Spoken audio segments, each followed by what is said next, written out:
de paz que ao despertar de um novo homem nos induz.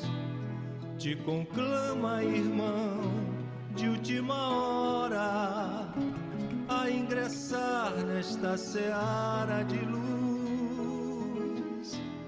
Te conclama, irmão, de última hora, é agora, a ser mais um dos trabalhadores de Jesus. Ô João, esse microfone e eu, João, a gente não se entende. Aqui, João. Já sou gago, João, com esse microfone que não me ajuda, aí nós vamos tentando ficar com ele assim a noite inteira, com a mão na boca. A gente acerta assim para que os nossos companheiros nos ouçam. Enfim, né, Regina? Minhas irmãs, meus irmãos, a gente agradece. Mas não vai mesmo, é só comigo mesmo esse microfone. É em cima do...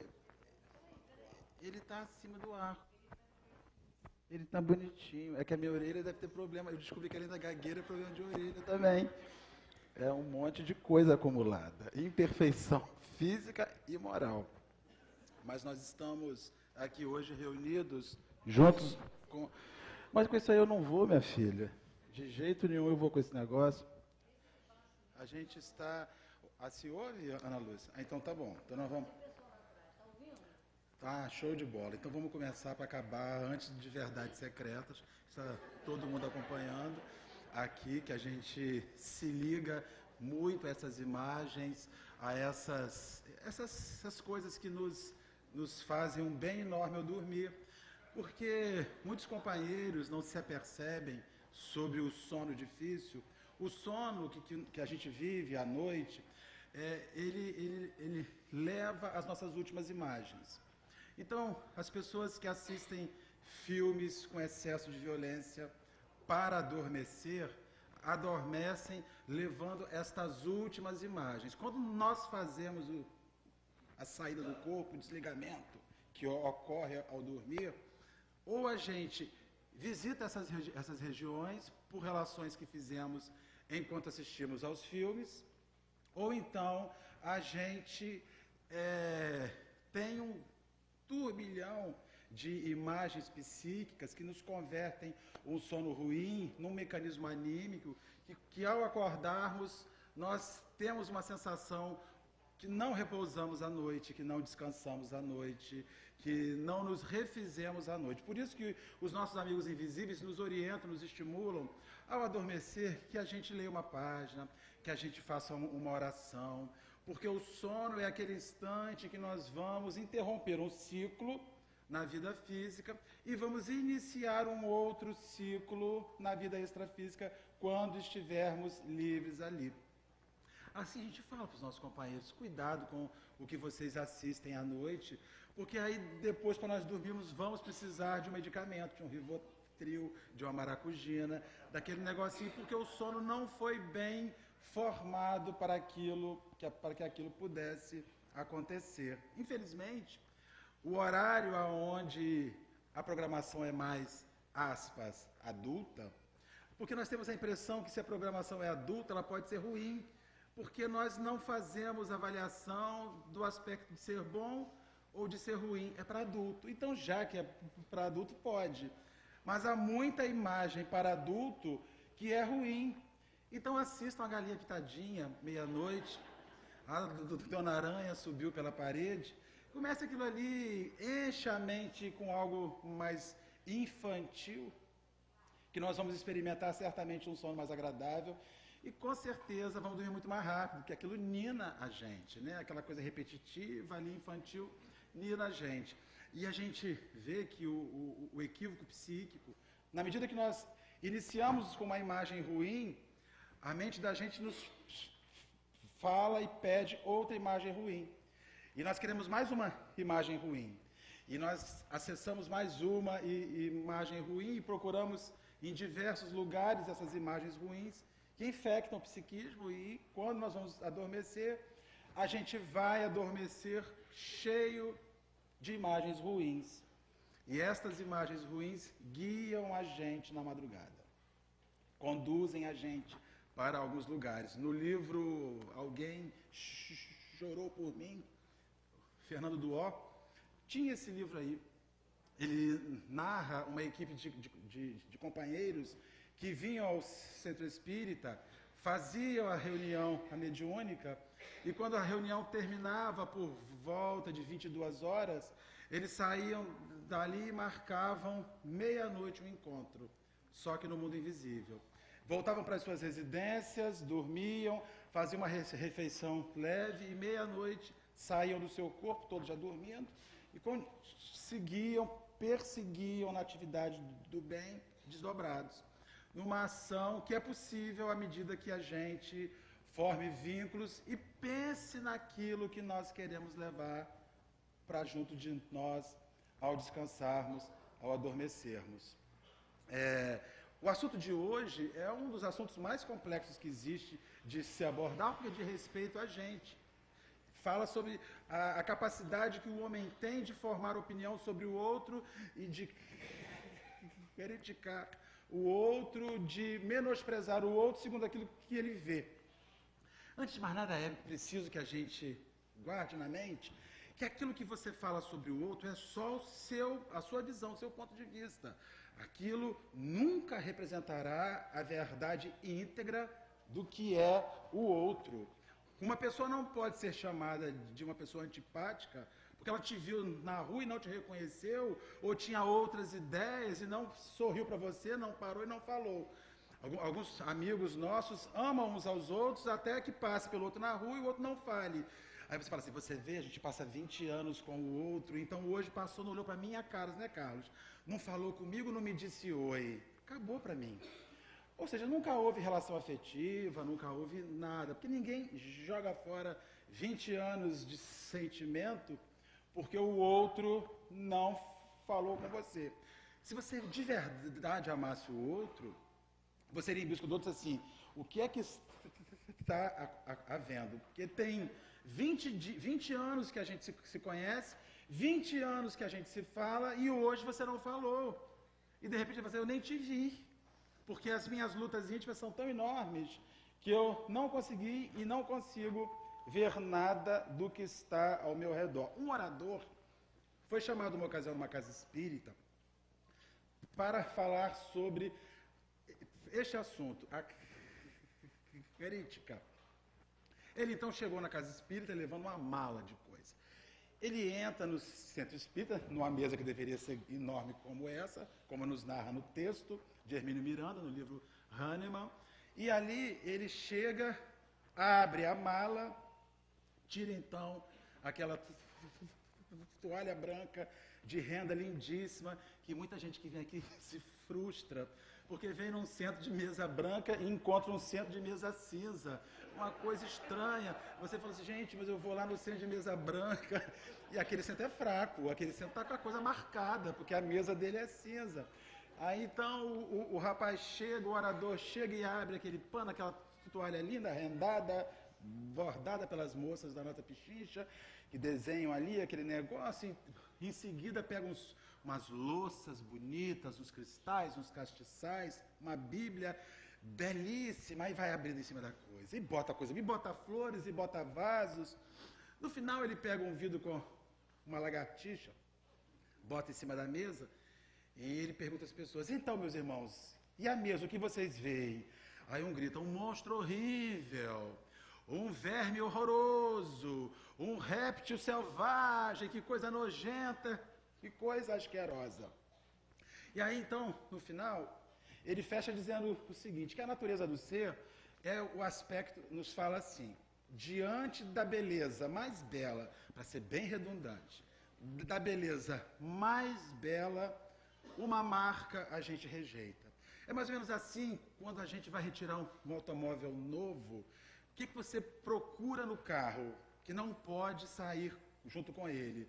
Um arranhão. Você não vai pagar 60 mil reais num carro para ele ter um arranhãozinho embaixo no para-choque próximo ao pneu. Porque, afinal de contas, você está dando 60 mil naquele carro. Aí o sujeito vai, meu irmão, esse carro aqui, lindo, é o que eu queria, Mas olha aqui, pega o espelho para refletir, tem um arranhão aqui embaixo. Meu senhor, o que eu posso fazer? Não, a gente pode fazer um desconto, diminuir uns R$ 1.000, que de repente eu levo o carro, porque é da natureza do ser especializar-se em meio a uma visão mais ampla, pensar algo ruim. É sempre assim, nós vamos numa festa impecável, intocável, irretocável, a comida boa, os amigos bons, e aquilo tudo bom, aí come, bebe. Quando termina a festa, você fala assim, fulana, que coisa maravilhosa, não. Ai, aquele arroz é muito bicarbonato, estou empachado. Não era para estar assim. Aqui tinha alguma coisa estranha ali, porque a natureza do ser, por um aspecto simples e único, ninguém pode ser melhor do que nós. Ninguém pode fazer algo melhor do que a gente. Se nós afirmarmos que algo é bom, perfeito, a gente incorre no sério risco de nunca mais ser alcançado, de ficar numa situação inferior em relação àquilo. Então, o ser humano guarda nele um poder de crítica ruim sobre múltiplos aspectos. E isso é algo severo, é tão sério, que nós, da mesma forma, estamos nos especializando e nos autocriticar. Você veste uma roupa, fala assim, ressaltou a barriga, vou tirar, essa não serve. Aí você veste uma outra coisa, não, isso não combina com essa cor, estou igual uma cobra de boia. E você vai vestindo e você vai retirando, quando você vai vendo quanto mal você se faz. Agora imagine só, o indivíduo que se especializa em falar mal de si mesmo, em achar-se ruim, o que ele pode pensar em relação aos outros? O que ele pode falar em relação aos outros? Alguém que não tem uma autoafirmação boa em relação a si, que não consegue se identificar no âmbito pleno, que a gente precisa se ver no âmbito pleno. De forma plena, se nós olharmos de perto, ninguém é perfeito. Há pessoas que têm uma estética linda, mas que têm um íntimo que não é tão bom assim. Há pessoas que têm uma possibilidade de fazer essa atividade, a outra tem completa incapacidade de fazer essa atividade. Enfim, as pessoas diferem-se e justamente o que forma o mundo rico é o poder de ter gente diferente. Porque são as pessoas diferentes que nos ensinam a relação, que nos ensinam a lidar uns junto aos outros. Existe um mecanismo crítico horrível e as redes sociais potencializaram isso ao nível máximo. A gente que fala mal por falar mal. Você vai em um restaurante que a comida é maravilhosa, mas todo mundo deu 5 estrelas e você fala, mas vai ser o meu paladar sofisticado e fino que vai dizer que essa comida vale 5 estrelas. Eu vou dar menos uma porque eu preciso desencadear, que essas pessoas me olhem. Até porque muitas vezes nós fazemos crítica ao mundo para que o mundo olhe para a gente. Quem é essa pessoa que achou isso ruim? Que a gente quer ir lá matá-la, ela, porque ela não entende de nada. E aí, Allan Kardec pergunta aos espíritos as questões relacionadas a essa capacidade nossa, essa questão nossa de estarmos sempre observando os outros, de estarmos sempre vendo as ações dos outros, estarmos sempre enxergando os outros e criando uma ideia sobre o outro, sobre a maneira com que o outro vive, sobre a maneira com que o outro faz. O negócio é tão doido que a gente vê às vezes assim, porque as regras são muito simples. Eu sou fã de Facebook, de rede social, porque eu vejo quantas pessoas são loucas, é ali que a gente avalia a nossa loucura, e tem que se vigiar para você não enlouquecer junto. Aí o sujeito vai e publica assim, campanha para que o chinês pare de comer cachorro. Porque é um absurdo aquele povo comer cachorro. Olha só, antes de você pedir para que o chinês pare de comer cachorro, arruma outra comida para ele comer no lugar do cachorro. Porque eles comem isso porque é fruto de uma guerra, de povo que sempre viveu em guerra, e de 2 bilhões. Haja vaca para dar de comer a 2 bilhões de... Aquele pessoal, eles comem o que tiver, é cachorro, é lagartixa, é lacraia, é besourinho, é baratinha. E a gente senta aqui na rede da gente, você fala, vamos fazer uma campanha para suprimir o cachorro da China. Tá bom, então eles vão comer o quê? Você tem que fazer junto uma campanha para levantar alimentos para enviar para aquela pessoa, para que ela descubra uma outra forma de viver. Não é tão simples assim. Porque a gente olha para o cachorrinho da gente e fala assim, gente, não me imagino Bob no forno, né? Laica, frita, ensopadinho, né? Você já pensou? Ó, vem muita gente aqui em casa, vou matar o meu pastor alemão e vou servir. Nós não imaginamos isso. Mas nós temos uma relação diferente com esses animais. Aquelas pessoas têm outro tipo de relação. Então não é simples assim nós elencarmos uma ideia e mudarmos o mundo.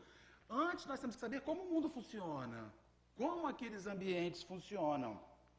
E aí Allan Kardec vai e pergunta o seguinte, incorre em erro para o homem, em culpa para o homem, por estudar os defeitos, como Kardec era bonzinho, estudar os defeitos alheios, né? É coisa de inimigo, porque é inimigo que analisa os nossos defeitos, Sarnice. O inimigo é aquele indivíduo que gasta o seu dia procurando no outro a quem ele odeia, aonde ele pode jogar no chão, aonde ele pode dizer que aquele indivíduo não é aquilo.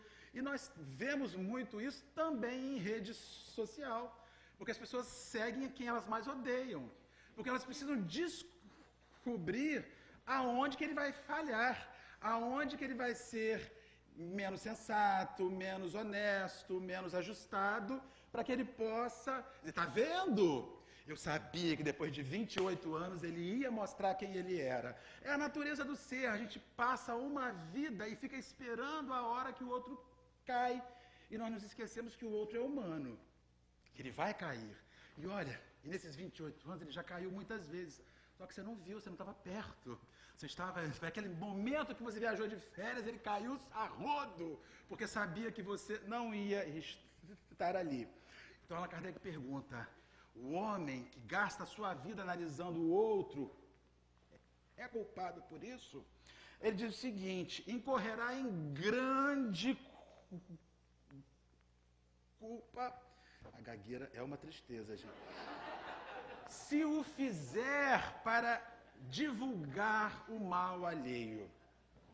Não se ele o fizer para avaliar o equívoco alheio em detrimento de si próprio, naquilo que possa reformular a sua vida. Se nós analisamos um equívoco do outro, se nós analisamos o erro daquele outro indivíduo e analisamos o que aquele erro pode fazer na nossa vida e aprendemos daquela experiência, isso é louvável. É aquela visão que a gente tem em relação ao próximo, ao equívoco do próximo, que se reflete em bem-estar para nós. Agora, se nós analisamos o outro para sinalizar ao mundo que o outro não é bom, que o outro não é o que você pensa, que o outro não é o santo que você acha, isso tem o nome de fofoca, calúnia, difamação. E aí, nós começamos a incorrer não só em algo ruim ante os espíritos, como hoje incorre-se em algo ruim ante a lei humana. Nós descobrimos os equívocos alheios, ou aquilo que nós achamos ruim para nós, e falarmos sobre isso, sobre o outro, porque o outro arrumou uma outra mulher, tem uma outra família, ou porque o outro usa o entorpecente A, B ou C, olha aquilo, analise aquilo, veja se aquilo pode fazer algo para a sua vida que te faça melhor, mas aquilo não é um problema seu, até que o outro te pergunte, até que o outro te peça ajuda. Se a gente gasta os nossos dias para descobrir os equívocos alheios e incitarmos o mundo a odiar as nossas descobertas, nós estamos somando para as nossas vidas um equívoco seríssimo e seremos os espíritos vão nos responsabilizar, a nossa consciência há de nos responsabilizar quando nós formos para o outro mundo, quando nós formos para outra vida, por gastarmos os nossos dias, que deveríamos estar fazendo este exercício de nos fazermos melhores, para estimularmos o outro a ver o mal que viceja no outro, e jogarmos o outro no chão, e há pessoas que estão se especializando nisso, haja visto as revistas que redigem sobre as fofocas, os sites de fofocas que a gente habitualmente lê, e fala, menino, vi uma coisa hoje, eu não sabia, não imaginava isso. O que aquilo mudou a sua vida? O que aquela informação que você recebeu sobre o aborto que fulano fez muda a sua vida? O que isso muda a nossa vida? Uma ocasião, há cerca de 20 anos, nós fomos em um evento com o nosso René Peça e foi assim, um dos primeiros eventos que ele fez sobre o HIV, sobre a AIDS, que fazia uma relação com o mundo invisível, os espíritos, o que estava acontecendo. E nós chegamos lá, mas ele falou uma frase que eu nunca me esqueci. E guardo isso na minha vida. Nunca pergunte a um portador de HIV como ele adquiriu o vírus. Por um motivo único. A maneira como ele adquiriu o vírus não muda em nada o tratamento que vai ser feito. A maneira como ele adquiriu o vírus só sacia a sua dúvida. Só sacia o seu desejo de saber se ele é gay, se ele usa droga, se ele tem uma mulher fora, se ele é hemofílico. Isso é uma coisa que sacia a gente, mas não muda no outro em nada o medicamento que ele vai usar. Se existisse um medicamento específico para o homossexual, se existisse um medicamento específico para o que tem hemofilia, se existisse um medicamento específico para o que usa entorpecente, os injetáveis, aí sim, mas não existe, o medicamento é o mesmo. E quando nós perguntamos isso, queremos o quê? Saber como a pessoa adquiriu, porque saciará a gente. Aí, quando às vezes alguém chega perto de nós e fala assim, eu estou muito sentido, fulano desencarnou. E a gente de imediato, mas como? Como foi isso? Onde? Que horas? Como foi? A gente quer logo ter uma anamnese, a pessoa não quer às vezes nem lembrar daquilo, mas nós precisamos saciar nossa vida, porque nós precisamos repassar a notícia ao outro. Porque logo quando o outro sai, nós fazemos assim, estou te ligando, vou me sentir importantíssimo, eu sei de uma coisa que você não sabe. E isso é uma sensação de importância tão burra que ainda existe no ser humano. Eu preciso ser o primeiro a falar isso, para que o mundo saiba que eu fui o primeiro a saber disso. A gente liga para o companheiro, fulano, você não está sabendo? Que coisa, aí valoriza. Eu não sei se eu te conto, se eu não te conto, eu não sei se vai te fazer bem. Não, eu vou desligar daqui a pouco, aí você vai valorizando, passa a informação.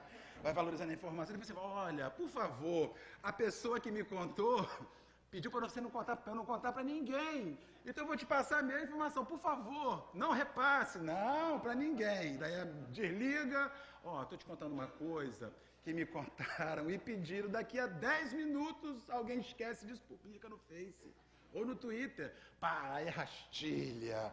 E as coisas são tão sérias em relação à informação, a saciar, que nós vimos hoje uma coisa que nós nunca vimos na nossa vida. A Rede Globo passar a tarde inteira presa em um acidente de carro que matou um artista.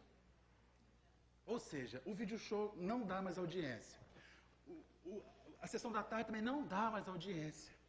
Mas as pessoas passaram a tarde inteira chorando por alguém que desconhece, uma coisa que a gente ressente, mas são os ofícios da vida, os ossos. A gente assiste, se informa, aí ouve o artista e fala, gente, olha ali quem está falando dele. Eu não sabia, a gente vai se alimentando daquelas coisas que no fim ninguém parou e fez uma oração para a alma do rapaz, que é o nosso amigo de infância, que nós passamos a tarde inteira entre a Rede Globo, Sônia Abrão, né? Ali zapeando nos dados, e ninguém orou, e ninguém lembrou do sujeito, mas temos informação para quando sairmos daqui à noite, sentarmos e conversar. Você vê um carro daquele, cheio de airbag, matou, mas é isso, aí a gente começa a elucidar coisas que a gente acha. E Allan Kardec então segue assim, incorrerá em erro aquele que sonda as chagas sociais e a expõe em público. Acabamos de falar, né, gente? Ele diz o seguinte, se o escritor, isso é no tempo de Allan Kardec, onde só se escrevia, se o escritor visa produzir só para escandalizar, não faz mais do que proporcionar a si mesmo o gozo pessoal em atiçar as pessoas. Apresenta imagens, ideias que refletem um mau exemplo. Quando nós tivermos uma mensagem ruim, quando nós tivermos algo ruim e nós quisermos repassar, a primeira pergunta é: para que isso serve? A pessoa volta se eu falar sobre, se eu publicar, porque desde que descobri, eu fiquei 5 anos que eu sabia o que era hippie, que botava, né, no Twitter e no Face, hippie. Eu falei, gente, que hippie é esse? Aí uma lagrimazinha chorando. Aí eu fui descobrir que é uma expressão americana, descansa em paz, em inglês. Aí todo mundo precisa botar hippie no Face. Hippie fulano, aí bota lá, porque é uma coisa que dá. Eu estou fazendo parte desta onda de sofrimento e de dor e me liguei a isso. E isso não ajuda o planeta em nada. Isso sequer ajuda a gente em algo. As pessoas utilizam essa possibilidade de estar juntos muito pouco para falar das coisas boas. Às vezes a gente se reúne, se senta e gasta horas só falando de coisas ruins. Essa semana nós estivemos fazendo uma reflexão em Araruama sobre as nossas relações, a dificuldade em exercermos o pacifismo e a brandura nas nossas vidas, e nós começamos a pensar sobre o nível com que a gente se relaciona em relação a quem está próximo a nós. Se nós precisamos nos sentar com um ente familiar para gastar um tempo falando sobre algo que às vezes é bom, a gente suporta meia hora. O papo está muito bom, mas eu tenho que ir embora. Agora, se nós vamos a uma festa, uma balada, não vamos falar nada, coisa nenhuma, a noite inteira, a gente passa 9 horas ali, um monte de coisa assim. Então, a gente vai vendo como nós não conseguimos nos aliar uns com os outros para o bem, para as boas notícias, para as coisas bacanas. A gente não consegue, Ana, se aliar para falar do bem. É impressionante. A gente senta, que dia lindo, que mar maravilhoso. É beira de praia. Conversa de praia funciona assim. Saímos para a praia para caminhar. A gente para na beira e fala assim, gente, que dia lindo, que sol, que privilégio morar aqui. Você já viu, Ana? A conta de luz chegou, bandeira vermelha, é um absurdo que essa mulher está fazendo com esse país, a gente começa. É verdade, é um golpe de Estado. Quer dizer, o sol, o mar azul, a água cristalina, levou 1 segundo e meio da nossa conversa. Aí a gente já entra e começa a falar sobre ex-marido, sobre ex-mulher, sobre filho com problema. A gente utiliza aquele espaço que deveria ser um alimento para a nossa alma, uma coisa de refazimento, para virar um muro das lamentações existenciais. As boas notícias que nós tínhamos que nos dar uns aos outros não existem. Os homens se reúnem para falar mal, ou do governo, ou do seu emprego, das suas relações, ou das pessoas, ou do que quer que seja. Nós precisamos falar mal. Se a pessoa está magra demais, a gente fala mal.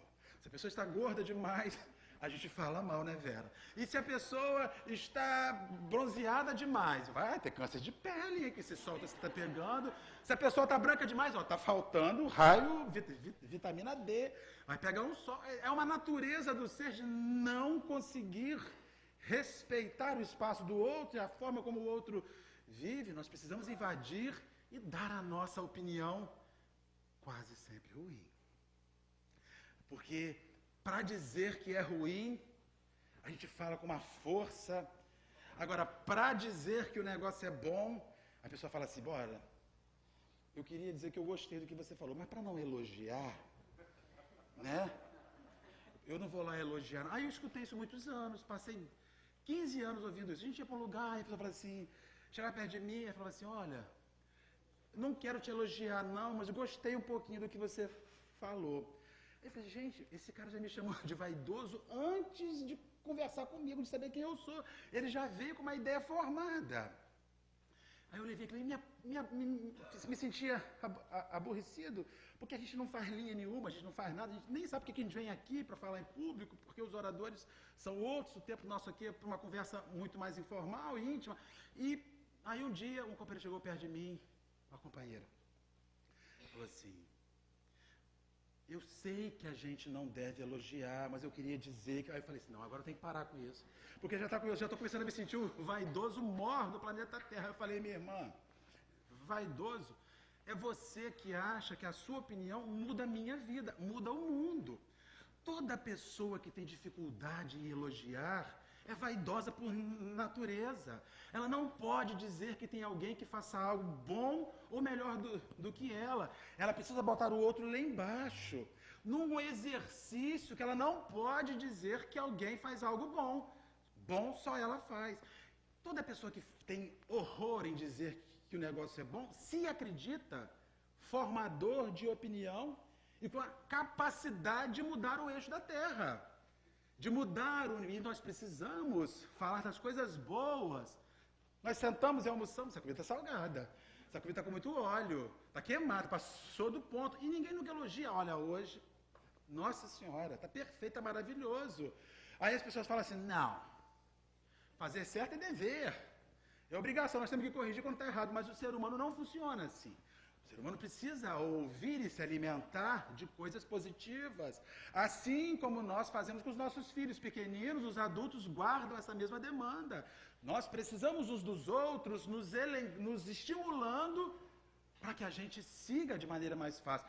Se a gente vive num mundo onde as pessoas só exaltam o mal e usam a mídia, e usam os livros, e usam essas imagens todas, para que o mundo fique mais ruim, o que a gente leva em relação a isso? Humberto, irmão Ortiz, Humberto de Campos, espírito, vai aos Estados Unidos numa ocasião, em espírito, e visita Marilyn Monroe no cemitério.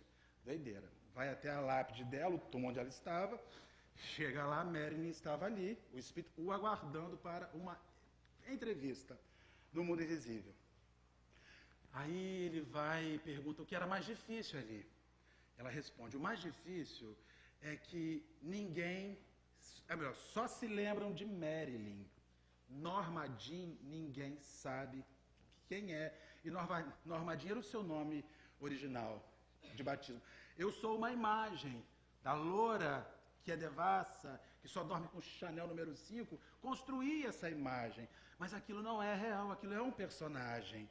Eu sou uma mulher como qualquer outra, que vendia esta imagem. E a gente, quando fala de Marilyn, plasma esta imagem da loura fatal que segura o vestido quando o vento sobe. Quando nós queremos criar uma imagem sensual, as mulheres querem criar, é Marilyn que vem. E ela diz, isso eu carrego sobre mim e vão precisar de séculos para que isso se desfaça.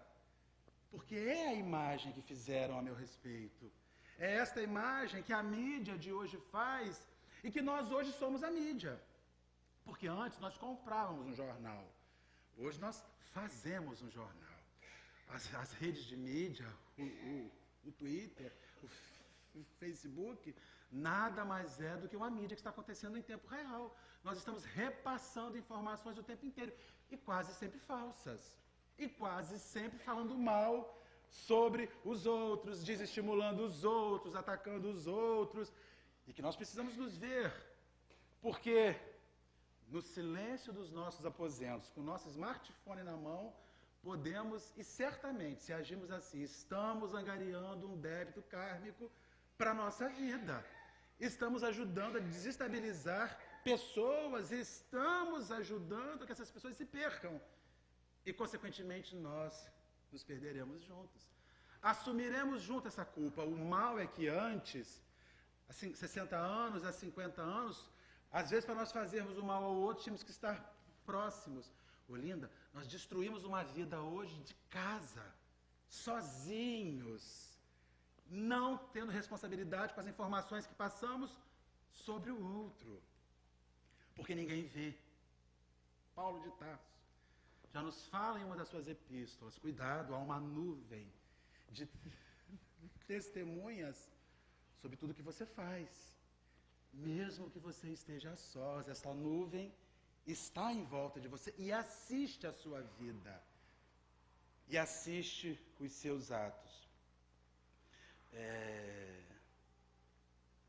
Ele diz o seguinte, que segue ele dizendo, que há algumas pessoas que escreveram obras belíssimas, publicaram livros belíssimos, livros sobre autoajuda, tem pessoas que falam em público, que falam coisas legais, mas que no final, quando morrem, nada fizeram. Ou seja, a mensagem que você gerou A informação que veio pelo seu intermédio em nada serviu para a vida, para a sua vida. São aqueles indivíduos, não sei se vocês já ouviram falar, daqueles que façam o que eu mando, mas não façam o que eu faço, né? Aquelas pessoas que não conseguem encontrar um consentimento moral e ético entre aquilo que pregam e a forma em que vivem, entre aquilo que redigem e a forma que praticam, e que dizem sempre que nós não vamos fazer porque é muito difícil, e a gente tem sempre que repetir, se fácil fosse, não estaríamos aqui, não é, Carlos? Estaríamos lá, por algum lugar por aí, fazendo outras coisas mais agradáveis e mais ricas para as nossas vidas. Nós recebemos um quinhão, ou vamos produzir um quinhão de coisas positivas. É bastante interessante quando alguém morre, aí nós vamos ao velório. Aí chegamos lá, botamos a mão no ombro, meu irmão, tenha fé, acredite em Jesus. Eu vou leia aqui, Evangelho segundo o Espiritismo, capítulo 5, bem-aventurados os aflitos, vai lá, lê, pede a Maria, pede a Bezerra de Menezes, pede a todo mundo. Aí se a pessoa sai feliz, eu fui lá, dei a minha força. Saiu ali, o telefone toca, ó, lembra do seu avô? Lembra então, guarda ele na memória, porque ele já foi. Se foi, desencarnou. A pessoa desmaia, cai na rua, bate. Eu falo assim, gente, mas peraí, ela nunca leu o capítulo 5 do Evangelho segundo o Espiritismo, que ela mandou todo mundo ler, aquilo não serviu para ela. Aquilo era só um diálogo desses que a gente estimula de falar para as pessoas e não consegue guardar para a nossa vida, não consegue aplicar esses conceitos na nossa vida. Aí tem aqueles companheiros que você vai visitar na casa do companheiro, né? Chega lá, a gente olha a sala, então um susto. Os 16 livros da série André Luiz, catalogado. Aí ele vai e pega o notebook dele, abre uma planilha Excel, com tudo catalogado, os livros, eu já li tudo. Eu falei, gente, esse homem não anda, mas ele volita, porque ele conhece tudo da doutrina espírita, ele sabe de tudo. Aí você começa a falar, agora ele discute, ele te dá uma resposta, no capítulo tal, no livro tal, e tá ali. E parece até aqueles evangélicos que leu o parágrafo, a gente tem companheiros da casa do movimento espírita, assim. E quando a gente vai perceber, segundo aquilo que Allan Kardec nos fala na questão inicial, a gente vai olhar a vida da pessoa, não é nada daquilo que ele leu. Não é nada daquilo que ele leu. É uma pessoa rebelde, agressiva, violenta, que difama, que destrói, que dá rasteira, que ganhou seus recursos materiais de formas estranhas, lesando, roubando, subvertendo a verdade, e conhecia toda a obra. Por isso que é complexo demais quando a religião começa a morar na gente. Não quando a gente vem para a casa espírita. Porque às vezes a gente entra aqui e sai do mesmo jeito que chegou. Não ficou nada. É comum, eu vou no centro, já falei isso aqui uma ocasião, vou repetir. É o chuveiro de Jesus. Eu vou lá no centro, tomar um banho de Jesus, limpar as minhas chagas, porque sexta-feira está chegando e vai bombar, e eu preciso estar limpo para sexta-feira. Então a gente vem para a casa espírita, a casa religiosa para nós é um chuveirão. Essa ideia é muito autêntica. A gente erra, hoje eu preciso. E é bastante interessante nossos companheiros, né, que às vezes falam sem você perceber. Não, hoje eu precisava vir aqui. Eu não estou bem, eu estou com uma coisa, um nhaque, uma coisa arrepiando no pescoço, estou com uns tremelicos. Eu falo, gente, tudo bem, mas vem, aí vai, fiquei bom. Vai e volta com tudo de novo na outra semana. Então, na verdade, o conceito precisa, em algum instante, se estabelecer. Senão, vira cachorrada. Mas vira aquela famosa a cachorrada existencial. Você passa 10 anos fazendo aquele negócio e aquilo não te muda. E você está sentado aí com ódio da pessoa que fala, e você está sentado aí com vontade de voar, de levantar e de sair, porque você está com aquele mecanismo todo, porque quem é essa pessoa para falar isso? Bem, estamos abordando o tema e a tribuna está disponível para qualquer pessoa, basta procurar a companheira e ela vai agendar numa ocasião, alguém que esteja apto, que entenda um pouco do que vai falar, e venha. É mais ou menos assim que funciona, a gente não se forma em nada. Então a gente vai e precisa dizer para os companheiros, o conceito, em alguma hora, precisa se estabelecer. Para que não vire uma relação de amor e ódio a vida inteira. A gente vem para a casa espírita, ama o que vê aqui, encontra um sentido enorme no que vê aqui, mas o que a gente vê aqui precisa mexer com a gente. Nós temos que sair daqui diferentes. O espírito André Luiz nos fala em uma das suas obras que nós temos que nos analisar a cada 3 anos. Nós não podemos, numa virada de 3 anos, sermos os mesmos de ontem, de antes. A cada 3 anos, você precisa identificar transformações em você. Para significar que a gente está aprendendo e que a coisa está fazendo mudanças e ajustes em nós.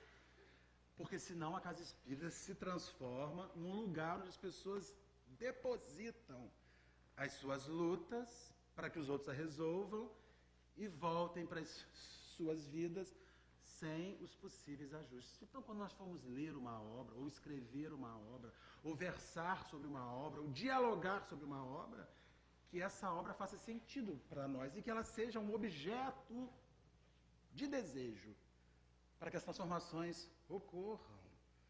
Não dá para nós passarmos toda uma vida do mesmo jeito. Em alguma hora isso tem que fazer sentido. A gente repete sempre e vai repetir. Isso eu vou repetir o resto da minha vida em público. Nós acreditamos na reencarnação, sim. Ela é um fato, é uma realidade. Porém, a reencarnação demanda toda uma organização. Esta assembleia de hoje nunca mais se repetirá. Só existe agora. Nunca mais. Quando nós desencarnarmos e nós tivermos que andar, recordemos o Evangelho de Jesus que diz que o Espírito sopra com o vento do desejo do Senhor. Então, se nós não fizermos o nosso ajuste, numa outra oportunidade, este vento vai nos soprar, Dígia, para um lugar diferente desse, numa oportunidade diferente dessa, aonde nós não vivenciamos as nossas expectativas. Aí ele encerra assim: será passível de censura o homem por ter a consciência do bem que faz e por confessá-lo a si mesmo? Isso é um outro aspecto muito sério, né? Quando nós perguntamos a um companheiro assim: então, meu irmão, Regina, que coisa boa aquela que você fez. Não, Marcelo, eu não sou nada, eu não sou ninguém, eu não sou coisa nenhuma, eu não faço nada. Mas não tô, eu sou uma pessoa que só faço errado. Peraí. A pessoa tem que ter o senso de autocrítica e autoanálise para os equívocos que faz. Mas por que jogar fora as coisas que você faz razoavelmente? Que você acerta. Aí quando a gente vai fala para o outro assim: eu faço uma comidinha maravilhosa. Olha a vaidade. Não, é só um processo de reconhecimento próprio. Aquilo ele sabe fazer. E sabe aquilo. Eu sei fazer algo muito bom. Que vaidoso. Está aceitando que ele não disse que ele faz o melhor do mundo. Ele não disse que ele faz aquele que você nunca viu igual. Ele só disse que aquilo que ele sabe fazer é bacana, é bem feito. E os espíritos dizem que não há erro em se reconhecer os seus próprios acertos. O equívoco, aquilo que nós chamamos de envaidecer-se, é colocar-se num plano distinto. Igual a mim não existe. Você vai rodar o céu e a terra, arrumar os planos espirituais e não verá ninguém igual a essa pessoa. Isso é loucura. É nós afirmarmos, nós desconhecemos. Mas nós que estamos numa luta, na medida que só nós podemos fazer esse senso analítico, crítico, e você chega para e fala: meu Deus, em outras épocas, adquirir algo daquele valor, daquele estilo, era tão importante. Hoje eu não tenho mais essa demanda.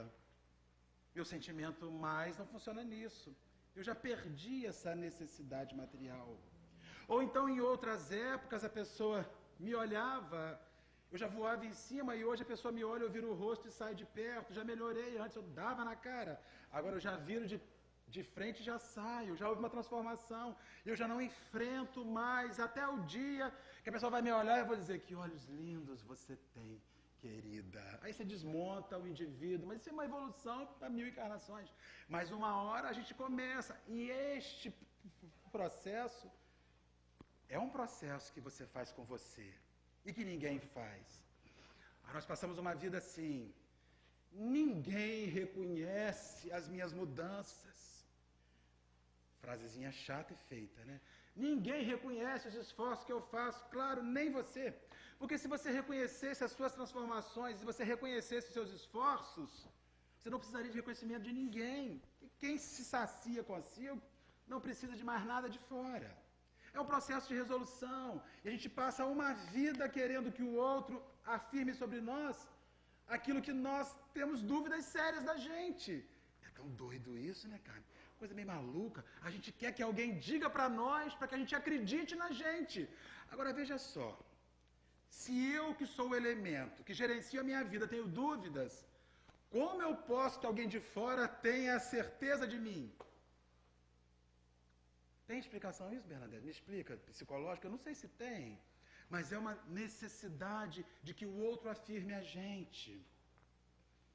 Que o outro nos bote num lugar que nós não nos colocamos ainda, fazendo essa modéstia falsa de nos menosprezarmos para ganhar um elogiozinho, um afago na cabeça, né? Aí a gente vai, tira as louças, forma a mesa, arruma tudo. A pessoa acha, que coisa linda, que coisa maravilhosa. Não, simplesinho, que isso? Mentira. Você fez para arrasar, mas você precisa que a pessoa te dê aquele negócio, aquela né, Dianeira? Aquela louça da vovó das Índias que você tem campista, que foi da baronesa, guardada ali. Né? Aí você bota aquilo tudo e você quer aquele elogio. Aí nós compramos um carro novo, a nossa primeira perspectiva é o que é que vão dizer do carro. Então a gente sai de carro, leva um pano, para na porta da casa dos amigos, primeiro passa um pano antes de tocar a campainha, porque não pode ter uma laminha, porque o cara tem que impactar. Ele fala, nossa, você tá bem, que isso, Deus abençoou, né? Deus abençoou, ainda botamos na conta de Deus os nossos luxos, botamos, jogamos para Deus, aí o que a gente quer, oh, mas maravilha, quer dar uma volta? Aí o cara pega, viaja 250 quilômetros, você fica assustado. Oh, era só para ir ali na praia e voltar. Se exibir. É da natureza do ser, esse processo todo, onde a gente precisa que o outro afirme a gente. Porque a gente não faz autocrítica, não se reconhece como alguém que está em fase de avanço e de transformação. O Espiritismo, meus irmãos, deixa a gente louco, doido, louquinho de pedra. Porque quando você começa a ler as informações lindas, você começa a descobrir que elas não foram feitas para o outro. Elas foram feitas para você. Não é algo... essa segunda-feira, estávamos em Araruama, né, a gente começa a falar. Aí depois eu falei assim, e aquele negócio, aquela narrativa, né? Fulano tinha que estar aqui hoje para ouvir isso. A gente sempre acha que falta alguém no ambiente. Não, não é para nós mesmo, não está faltando ninguém. Está todo mundo aqui. Então a gente vai dizer, fulano tinha que estar aqui para ouvir isso. Mas na verdade não, é você que tem que escutar. Aí quando nós saímos daqui do centro, fazemos o outro odiar o orador. Ó, o gordinho lá do centro, Gabi, falou isso. Quem é? Eu vou dar na cara dele, quem não sabe nada da minha vida. E foi para você. Então o negócio é uma coisa séria. A gente utiliza o outro para fazer esse meio campo. O ser humano é tão perturbado, nós temos um estado de insânia tão louco que falta um autoconhecimento tão grande que a gente vive o reflexo do outro. Do que o outro pensa ou não pensa da gente. Das opiniões que o outro forma ou não forma da gente. Sobre a gente sabe praticamente nada, porque nos falta autocrítica. E esse reconhecimento, isso em mim é ruim.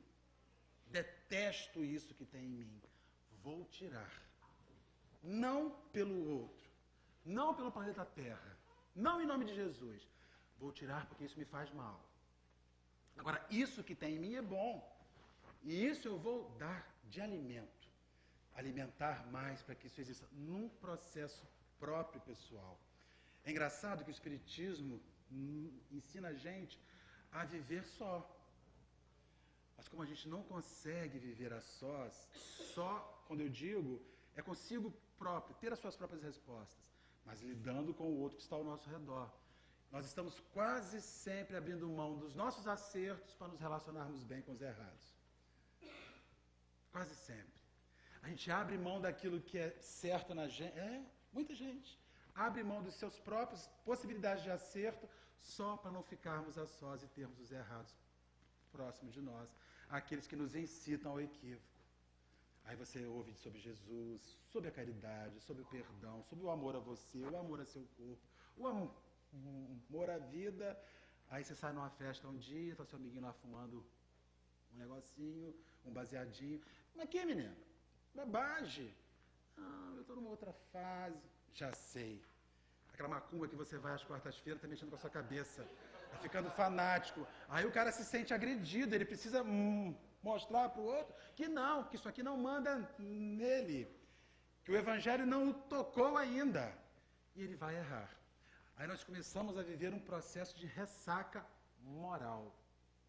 Todo mundo que já começa a beber desta fonte, quando já faz algo que sabe que não é bom, dá aquela baixa, dá uma ressaquinha na alma, aquela sensação de que eu já não deveria mais estar fazendo isso. E é nessa hora que a coisa começa a funcionar. Quando começa a ficar ruim desse jeito, sabe? Quando a gente fica assim, meu Deus, por que eu não perdi metade da minha língua na hora de falar aquilo? Por que eu não ouvi e não fiquei em casa e eu fui? Aí a gente já começa a sentir essa ressaca, aí que a nossa vida começa a experimentar os ajustes que nós de verdade temos a necessidade. Então falamos aos nossos companheiros, não fale dos outros, fale para os outros se você quiser ajudar. Fale para o outro. Se tem algo que o outro faz que você acha ruim, fale para ele, não fale dele. Quando você fala para ele, é amor, é caridade, é serviço ao próximo, é benevolência. Quando você fala dele, é calúnia, é fofoca, é falácia, é injusto porque você não dá a ele o direito de expor o seu lado. Você fica exclusivamente com o seu lado. Então, a gente não tem que falar do outro. Se o outro faz algo que a gente acha ruim, falemos para ele. Chamemos ele na reserva do nosso lar ou em algum outro lugar e abramos o nosso sentimento. Às vezes, quando nós abrirmos o sentimento para o outro, ele vai nos dar uma visão que nós não temos sobre a questão. E vamos descobrir o que o outro ele está vivendo. Quando descobrirmos algo de ruim sobre alguém, guarde, não multiplique.